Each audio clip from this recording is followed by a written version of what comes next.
ಎಲ್ಲರಿಗೂ ನಮಸ್ಕಾರ. ಎಲ್ಲರಿಗೂ ಹೊಸ ವರ್ಷದ ಶುಭಾಶಯಗಳು. ನೀವು ಮಾಡಿದ ಪ್ರಾರ್ಥನೆಯಿಂದ ಇವಾಗ ಶಿವರಾಜ್ ಕುಮಾರ್ ಅವರ ಎಲ್ಲ ರಿಪೋರ್ಟ್ಸು ನೆಗೆಟಿವ್ ಆಗಿ ಬಂತು. ಕೊನೆಯಲ್ಲಿ ನಾವು ಪೆಥಾಲಜಿ ರಿಪೋರ್ಟ್ಗೋಸ್ಕರ ಕಾಯ್ತಾ ಇದ್ವಿ. ಅದರಲ್ಲೂ ನೆಗೆಟಿವ್ ಅಂತ ಬಂದು ಇವಾಗ ಅವರು ಕ್ಯಾನ್ಸರ್ ಫ್ರೀ ಅಂತ ಹೇಳಿಬಿಟ್ಟು ಅಫಿಷಿಯಲಿ ಹೇಳಿದ್ದಾರೆ. ಆದ್ದರಿಂದ ನಾನು ನಿಮ್ಮ ಪ್ರಾರ್ಥನೆಗಳಿಂದ, ನಿಮ್ಮಲ್ಲಿ ದೊಡ್ಡವರ ಆಶೀರ್ವಾದದಿಂದ ಇವತ್ತು ಶಿವರಾಜ್ ಕುಮಾರ್ ಅವರು ಇಷ್ಟು ಚೆನ್ನಾಗಿರೋಕ್ಕೆ ಸಾಧ್ಯ ಆಯಿತು. ನಾನು ಇದನ್ನು ನನ್ನ ಲೈಫಲ್ಲಿ ಯಾವತ್ತೂ ಮರೆಯೋದಿಲ್ಲ. ಹಾಯ್, ಎಲ್ರಿಗೂ ನಮಸ್ಕಾರ, ಹೊಸ ವರ್ಷದ ಶುಭಾಶಯ. ಭಯ ಆಗುತ್ತೆ, ಯಾಕೆ ಮಾತಾಡ್ಬೇಕಾದ್ರೆ ಸ್ವಲ್ಪ ಎಮೋಷನ್ ಆಗ್ಬಿಡ್ತೀನಿ ಅಂತ. ಯಾಕಂದರೆ ಓಡ್ಬೇಕಾದ್ರೆ ಸ್ವಲ್ಪ ಎಮೋಷನ್ ಆಗಿದೆ. ಭಯ ಅನ್ನೋದು ಇದ್ದೇ ಇರುತ್ತೆ ಮನುಷ್ಯನಿಗೆ. ಬಟ್ ಆ ಭಯ ನೀಗ್ಸಕ್ಕಂತ ಕೆಲವರು ಅಭಿಮಾನಿ ದೇವರುಗಳಿರ್ತಾರೆ, ಕೆಲವರು ಕೋ ಆರ್ಟಿಸ್ಟ್ಗಳಿರ್ತಾರೆ, ಕೆಲವರು ಫ್ರೆಂಡ್ಸ್ಗಳಿರ್ತಾರೆ, ಸಂಬಂಧಿಕರಿರ್ತಾರೆ. ಮೋರ್ ದೆನ್ ದಟ್ ಎಲ್ಲ ಒಂದು ಸ್ಟ್ರಾಂಗ್ ಹೆಡ್ ಪೀಪಲ್, ಡಾಕ್ಟರ್ಸ್ಗಳಿರ್ತಾರೆ. ಆ್ಯಂಡ್ ನಮ್ಮ ಅಲ್ಲಿ ನಮ್ಮ ಕೀಮೋ ಮಾಡಿರೋ ಒಂದು ಡಾಕ್ಟರ್ ಶಶಿಧರ್ ಇರ್ಬೋದು, ದಿಲೀಪ್ ಇರ್ಬೋದು, ಗೀತಾ ಅವ್ರು ಇರ್ಬೋದು, ಐ ಥಿಂಕ್ ಸಾಕಷ್ಟು ನರ್ಸಸ್ ಮಲ್ಯಾದಲ್ಲಿ ಬಿ ಕೆ ಶ್ರೀನಿವಾಸ್ ಅವ್ರು ಇರ್ಬೋದು.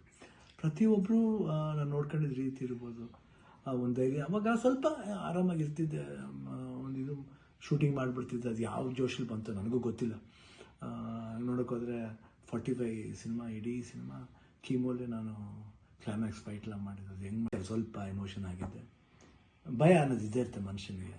ಬಟ್ ಆ ಭಯ ನೀಗ್ಸಕ್ಕಂತ ಕೆಲವರು ಅಭಿಮಾನಿ ದೇವರುಗಳಿರ್ತಾರೆ, ಕೆಲವರು ಕೋ ಆರ್ಟಿಸ್ಟ್ಗಳಿರ್ತಾರೆ, ಕೆಲವರು ಫ್ರೆಂಡ್ಸ್ಗಳಿರ್ತಾರೆ, ಸಂಬಂಧಿಕರಿರ್ತಾರೆ. ಮೋರ್ ದೆನ್ ದಟ್ ಎಲ್ಲ ಒಂದು ಸ್ಟ್ರಾಂಗ್ ಹೆಡ್ ಪೀಪಲ್, ಡಾಕ್ಟರ್ಸ್ಗಳಿರ್ತಾರೆ. ಆ್ಯಂಡ್ ನಮ್ಮ ಅಲ್ಲಿ ನಮ್ಮ ಕೀಮೋ ಮಾಡಿರೋ ಒಂದು ಡಾಕ್ಟರ್ ಶಶಿಧರ್ ಇರ್ಬೋದು, ದಿಲೀಪ್ ಇರ್ಬೋದು, ಗೀತಾ ಅವ್ರು ಇರ್ಬೋದು, ಐ ಥಿಂಕ್ ಸಾಕಷ್ಟು ನರ್ಸಸ್ ಮಲ್ಯಾದಲ್ಲಿ ಬಿ ಕೆ ಶ್ರೀನಿವಾಸ್ ಅವ್ರು ಇರ್ಬೋದು. ಪ್ರತಿಯೊಬ್ಬರು ನಾನು ನೋಡ್ಕೊಂಡಿದ್ದ ರೀತಿ ಇರ್ಬೋದು, ಒಂದು ಧೈರ್ಯ. ಅವಾಗ ಸ್ವಲ್ಪ ಆರಾಮಾಗಿರ್ತಿದ್ದೆ. ಇದು ಶೂಟಿಂಗ್ ಮಾಡಿಬಿಡ್ತಿದ್ದೆ. ಅದು ಯಾವ ಜೋಶಲ್ಲಿ ಬಂತು ನನಗೂ ಗೊತ್ತಿಲ್ಲ. ನೋಡೋಕ್ಕೋದ್ರೆ 45 ಸಿನಿಮಾ, ಇಡೀ ಸಿನಿಮಾ ಕೀಮೋಲೆ ನಾನು ಕ್ಲೈಮ್ಯಾಕ್ಸ್ ಫೈಟ್ಲ ಮಾಡಿದ್ದು. ಅದು ಹೆಂಗೆ ಮಾಡಿದ್ನೋ ರವಿ ವರ್ಮನ್ಗೆ ಹೋಗ್ಬೇಕು ಅವ್ರು. ಸೊ ಅದು ಭಯದೇನೋ ಆಯಿತು. ಹೊರಡೋ ಡೇಟ್ ಹತ್ರ ಬರ್ತಾ ಟೆನ್ಷನ್ಗಳು ಜಾಸ್ತಿ ಆಯಿತು. ಲಾಸ್ಟ್ಲಿ ಏನು ಮಾಡೋದು, ಎಲ್ಲರೂ ಫ್ರೆಂಡ್ಸ್ಗಳಿದ್ದಾರೆ ನನ್ನ ಜೊತೆಲಿ. ನನ್ನ ಫ್ರೆಂಡ್ಸ್, ಚೈಲ್ಡ್ಹುಡ್ ಫ್ರೆಂಡ್ಸ್ ಇರ್ಬೋದು, ಶೇಖರ್, ವಿಜಯ್ ಪ್ರಸಾದ್, ಆಲ್ಮೋಸ್ಟ್ ಎಲ್ಲ ಕೀಮೋಲಿದ್ರ ಜೊತೆಲಿ. ಆ್ಯಂಡ್ ನಟ ಅಂತ ನನ್ನ ಕಸಿನ್ ಒಬ್ಬ ಇದ್ದ. ಅಫ್ಕೋರ್ಸ್ ಗೀತಾ ಯಾವಾಗಲೂ ಜೀವನದಲ್ಲಿ ಶಿವಣ್ಣ ಇದ್ದರೆ ಗೀತಾ ಇದ್ದರೆ ಶಿವಣ್ಣ ಇಲ್ಲವೇ ಇಲ್ಲ. ಯಾಕಂದರೆ ಒಂದು ಸಪೋರ್ಟ್ ಯಾವತ್ತೂ ನನಗೆ ಬೇರೆ ಯಾರ ಕೈಯಲ್ಲಿ ಸಿಗುತ್ತೋ ಗೊತ್ತಿಲ್ಲ, ಬಟ್ ನನಗೆ ಸಿಗುತ್ತೆ. ಅದೊಂದು ನನ್ನ ಮಗಳು